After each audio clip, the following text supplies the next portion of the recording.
तो हेलो दोस्तों, नमस्कार। फिर से आप सभी का स्वागत है हमारे यूट्यूब चैनल पर। और जैसा कि आप सब जानते हैं कि दिवाली आ ही गई है, लेकिन दिवाली में अभी काफी कंफ्यूजन चल रहा है लोगों को कि 31 को मनाएं या 1 को मनाएं। तो त्योहार कब मनाना है, कैसे मनाना है, बहुत इसमें कंफ्यूजन है। तो उसकी वजह से लोगों का काम रुका हुआ है, क्योंकि जो दिवाली की तैयारियां थी। तो आइए हम यहाँ पर आगे राधा कृष्ण मंदिर में, और यहाँ पर पुजारी जी, गुरु जी हमको मिले हुए हैं। उनसे हम जानते हैं कि कब मनाए दीपावली और कैसे करी जाती है पूजा और क्या कहानी वगैरह है। तो गुरु जी, बहुत सारा आपका स्वागत है। एक बार आप अपना परिचय दीजिए हमारी जनता को।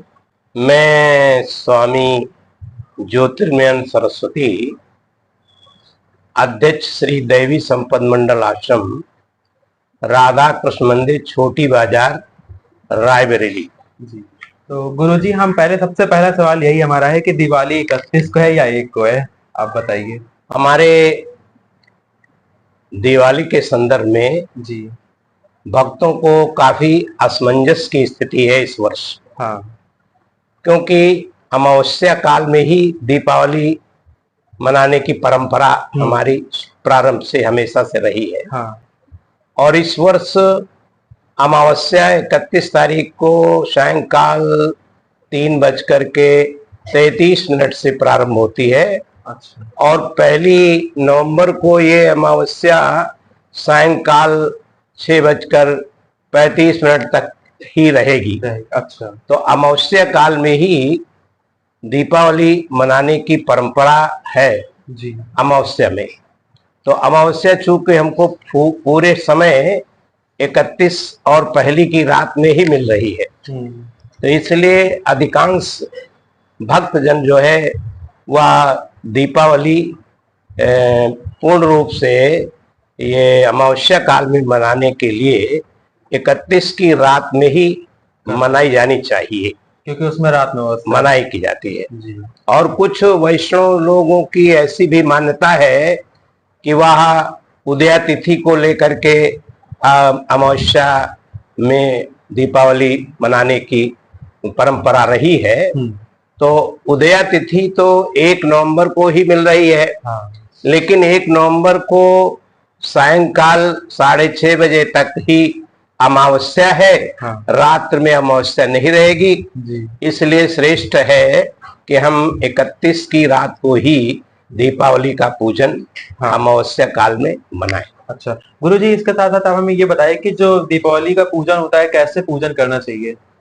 दीपावली में हम श्री लक्ष्मी जी का और श्री गणेश जी का पूजन विधि विधान पूर्वक दीप नैवेद्य और जला करके और उनका प्रसाद लगा करके, अगरबत्ती जला करके, धूप के साथ में उनका पूजन विधि विधान पूर्वक किया जाता है। अच्छा, कुछ ऐसा पाठ बताइए जो उस दिन करना चाहिए। दीपावली के दिन पाठ के लिए ये है कि जैसे हम लक्ष्मी सूक्त का पाठ करें। हाँ। अथवा हम किसी भी शास्त्र जिसमें हमारी श्रद्धा हो, हम उसका पाठ भी कर सकते हैं। रामचरितमानस हो गया, रामचरितमानस हो या गीता जी का पाठ करें। अच्छा। अथवा हम भागवत जी का पाठ करें जी। और अधिक नहीं कर सकते हैं तो जैसे हम श्री राम रक्षा स्तोत्र का पाठ कर लें। हाँ। या हनुमान चालीसा का पाठ कर लें, अथवा हम मानस में सुंदरकांड का पाठ कर लें जी। तो कुछ ना कुछ हमें पाठ करना चाहिए। देवी का भी पाठ कर सकते हैं। देवी जी का पाठ कर सकते हैं जी। एक उनका शंकराचार्य जी का है राम भुजंग स्तोत्रम, उसका भी पाठ कर सकते हैं। अच्छा गुरुजी, जैसे धनतेरस में, धनतेरस की क्या कहानी, थोड़ा सा जनता को बता दीजिए। हाँ, तो धनतेरस के विषय में ऐसा कहा जाता है, हमारे शास्त्रों में ऐसा आख्यान आए हैं कि सतयुग में जी, ये जो देवासुर संग्राम हुआ था, उसके बाद जब समुद्र मंथन हुआ, समुद्र तो ये यही तिथि थी। अच्छा। कार्तिक कृष्ण पक्ष त्रयोदशी। अच्छा। को ही जो वो कुंभ लेकर के, अमृत का कलश लेकर के से प्रकट हुए थे धन्वंतरी जी, इसी तिथि को। अच्छा। तो इसी तिथि को, और यह धन्वंतरी को 24 अवतारों में भगवान का अवतार माना जाता है। विष्णु जी भगवान के 24 अवतारों में धन्वंतरी भी एक अवतार है। इसका ऐसा। पंडित जी हमको ये बताइए कि ये अन्नकूट के पर्व की क्या कहानी है। बिल्कुल इंद्र वगैरह भी तो उसके ही अधीन है ना जी, उन्हीं के। तो उनके अंडर में होने से, लेकिन वो अपने आप को ही सर्वे सर्वा माने ईश मानने लगा, अपने आप को ईश मानने लगा। भगवान को उसके अभिमान को मिटाने के लिए एक लीला करनी पड़ी। हाँ। तो लीला करनी पड़ी, तो जिस समय वो इंद्र की पूजा की तैयारी कर रहे थे ब्रजवासी लोग, दीपावली का दिन था। अच्छा। दीपावली को ही पूजन होता था इंद्र का। अच्छा। तो दीपावली का दिन था, तो सभी लोग तैयारी कर रहे थे और भगवान को लीला की सूझी, तो वो अपने जा करके सभी को पहले माँ के पास गए कि आज कौन सा त्योहार है, सवेरे से पकवान बन रहे हैं। और फिर माँ ने कहा कि व्यवधान ना करो, जाओ बाबा से पूछ लो। बाबा के पास गए तो बाबा ने सारा समझाया कि इंद्र भगवान देखो, हमारी वर्षा करते हैं, हमारे खेतों में और सब धन धान्य से हम लोग परिपूर्ण होते हैं, तो हम लोग प्रतिवर्ष इस दिन उस दिन उनकी पूजा करते हैं। हाँ। तो फिर उन्होंने नाना प्रकार के तर्कों से और सारे ग्वाल बालों को लेकर, सारे ब्रजवासियों को लेकर के सभी को अपने तर्कों से सभी को पराजित कर दिया।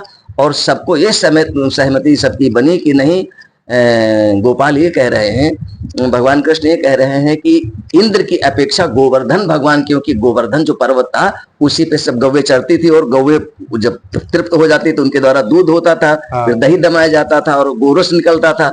तो कहे गोवर्धन की पूजा किया जाए जी। तो उस दिन इस डिस्कस में पूरा दिन चला गया, रात चली गई, पूजा किसी की नहीं हुई। तो दूसरा दिन जब लगा तब सारे वहां के बूढ़े बुजुर्गों ने कहा कि भाई पूजा किसी की तो होनी चाहिए, किसी को तो हम, ये तो परंपरा चलो गोवर्धन की हो। जब सारे लोग सहमत होकर के फिर दूसरे दिन, इसीलिए हम लोग प्रतिपदा को मनाते हैं अन्नकूट। हाँ। प्रतिपदा को माने दूसरे दिन हुआ पूजन। दिवाली के दिन। हाँ, दीपावली के दूसरे दिन सब लोग मिल करके गए तो 56 प्रकार के भोग लगाए गए। तो पूजन में आजकल तो संभव नहीं है सभी लोग 56 प्रकार के भोजन व्यंजन बनवावे ना जी। तो ऐसे हम लोग करते हैं कि उसमें कुछ ऐसे ऐसे बना लेते हैं और नाना प्रकार की सब्जियां, जो भी सब्जियां उपलब्ध होती हैं मार्केट में जी। और जो भी फल उपलब्ध होते हैं, जो भी जड़ें, कंद उपलब्ध होती है, वो सारा कुछ मंगा के उसी को 56 भोग के रूप में, प्रतीक रूप में हम लोग उसको 56 भोग मान करके ये भोग लगा देते हैं, सारा भंडारा। हाँ। तो गुरुजी बहुत बहुत शुक्रिया आपका, आपने बहुमूल्य समय दिया और लोगों को बताया कि कब क्या दिवाली का है। तो इसी के साथ हम आपसे लेते हैं विदा और फिर मिलते हैं नेक्स्ट वीडियो में। तब तक लीजिए विदा और आप सभी को दिवाली की बहुत सारी शुभकामनाएं। आप दिवाली आपकी बहुत अच्छी जाए। नमस्कार।